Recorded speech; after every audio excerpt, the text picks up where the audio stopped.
បតីជាអាណាព្យាបាលសិស្សឈ្មោះផូសីហបញ្ញាដែលគាត់រៀនថ្នាក់បតីកម្រិត1ចាបើគិតពីថើមមួយមកឥឡូវដល់ឥឡូវហ្នឹងគាត់ទៅរៀនបាន2ថើមឯងប៉ុន្តែខ្ញុំសង្កេតឃើញថាគាត់មានការរីកចម្រើនច្រើនវគ្គមុនហ្នឹងគាត់របៀបថានិយាយបកក្រោយទៅកន្លែងដែលថាគាត់អត់ទាន់ចូលរៀននៅពេលដែលគាត់អត់ទាន់ចូលរៀនណាគាត់ជាក្មេងម្នាក់ដែលអាចថារឹងបន្តិចជំនះគាត់ចង់បានអីគាត់ត្រូវតែបានហ្នឹងប៉ុន្តែនៅពេលដែលឆ្លងកាត់2ថើមនេះមកគឺខ្ញុំសង្កេតឃើញថាគាត់មានការផ្លាស់ប្ដូរច្រើនគាត់និយាយថាចង់បានអីគាត់សុំគាត់លើកដៃសំពះអញ្ចឹងទៅនិយាយទៅស្អាតហ្មងណានិយាយទៅឃើញក្មេងៗឬក៏មិនថាមនុស្សធំមិនថាក្មេងឯងគាត់គឺគាត់ទៅលេងជាមួយគាត់ទៅអាចថារាក់ទាក់ជាងមុនហ្មងអញ្ចឹងឡើងដល់ថ្នាក់ថាអ្នកដែលធ្លាប់ស្គាល់គាត់ពីមុនទាំងចាស់ទាំងក្មេងគាត់ឡើងវ៉ាវហ្មងណានិយាយថាគាត់ប្លែកថាអូនលែងសូវកំណាញ់ខ្លួនដូចមុននិយាយទៅគាត់ដូចដឹងទម្លាប់គាត់មានទម្លាប់របស់គាត់ល្អមែនតើទៅដល់ផ្ទះគឺគាត់ដាក់កតាបចុះហើយគាត់និយាយថាផ្លាស់កៅអៅអីហើយគាត់ទាយើងធ្វើ homework សុំធ្វើ homework ម៉ាមីសុំធ្វើ homework អញ្ចឹងណាធ្វើ homework ហើយអស់គាត់ទៅលេងថយរបស់គាត់អញ្ចឹងទៅលេង ABC លេងនេះលេងនោះអញ្ចឹងណាចាហើយបើពីមុនវិញសឹងថាអាចថា focus លើទូរស័ព្ទហ្មងប៉ុន្តែឥឡូវហ្នឹងអត់ទេនិយាយថាយល់ច្រើនណាស់យើងបញ្យល់គាត់ទៅគាត់ដឹងច្រើនជាងមុនទូរស័ព្ទអត់សូវមើលគាត់ទៅលេងថយរបស់គាត់វិញឃើញថា2ថើមនេះគឺគាត់ប្លែកច្រើនហ្មងមិនថាមិនទាន់ថា 100% ប៉ុន្តែគឺប្លែកច្រើនចាសម្រាប់ខ្ញុំមួយថើមម្ដងនោះគឺល្អហើយអញ្ចឹងមួយឆ្នាំ4ដងនោះគឺល្អហើយដោយសារថាមួយថើមម្ដងយើងអាចតាមដានការសិក្សារបស់គាត់បានយើងអាចតាមដានភាពរីកចម្រើនរបស់គាត់បានចាក្នុងមួយថើមគាត់វិវត្តទៅម្ដងតិចអញ្ចឹងយើងអាចដឹងពីអ្នកគ្រូលោកគ្រូរបស់គាត់ថាគាត់ក្នុងមួយថើមហ្នឹងគាត់មានចំណុចខ្សោយអីខ្លះគាត់មានចំណុចខ្លាំងអីខ្លះគាត់ប្រកែអីខ្លះអញ្ចឹងទៅយើងអាចតាមដានបានដោយសារខ្ញុំសង្កេតឃើញដល់វ័យមួយប៉ុនគាត់ហ្នឹងគឺដល់វ័យដែលថាត្រូវរកសាលាណាមួយដែលល្អឲ្យគាត់រៀននិយាយថាអាចថាមើលទៅអនាគតវែងឆ្ងាយបានអញ្ចឹងខ្ញុំឃើញថាសាលា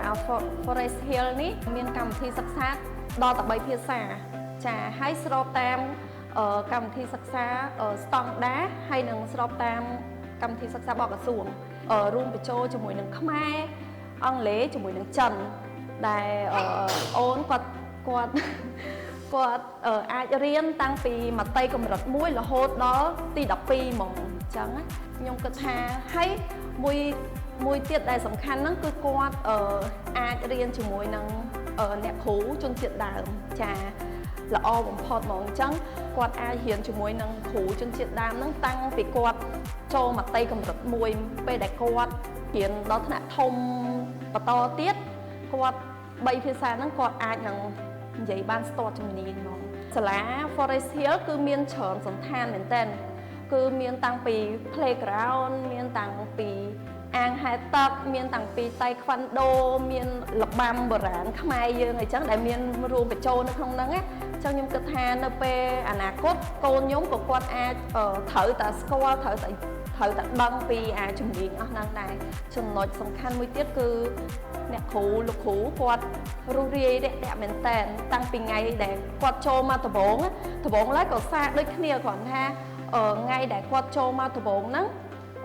គាត់រៀងយំបន្តិចមែនប៉ុន្តែអត់យូរទេអ្នកគ្រូដូចគាត់មានជំនាញក្នុងការលួងហើយនាំទៅលេងនេះនាំលេងនោះអញ្ចឹងទៅគាត់ភ្លេចគាត់លែងយំអញ្ចឹងទៅគាត់នឹងឲ្យអាចសម្របខ្លួនបានធម្មតាហើយស្អែកឡើងទាមកខ្លួនឯង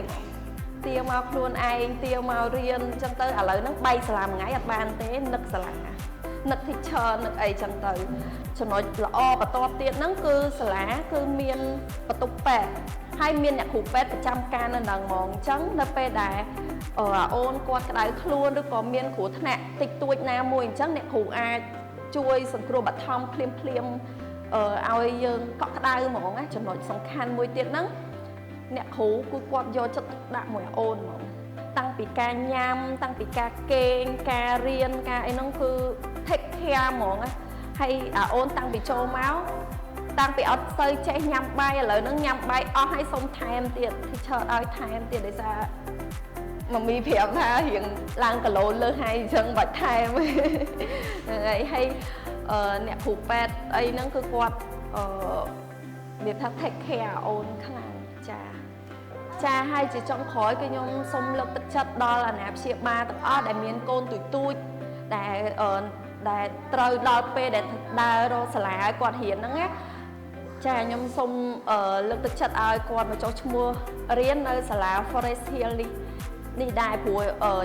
កូនខ្ញុំរៀនបាន2ថឺមប៉ុន្តែឃើញថាលទ្ធផលល្អច្រើនហើយអ្វីដែលសំខាន់មួយទៀតហ្នឹងកុំឲ្យយើងចាយលុយឲ្យខុសណាអញ្ចឹងយើងត្រូវរើសសាលាណាដែលមានគុណភាពល្អសម្រាប់កូនយើងនៅពេលអនាគត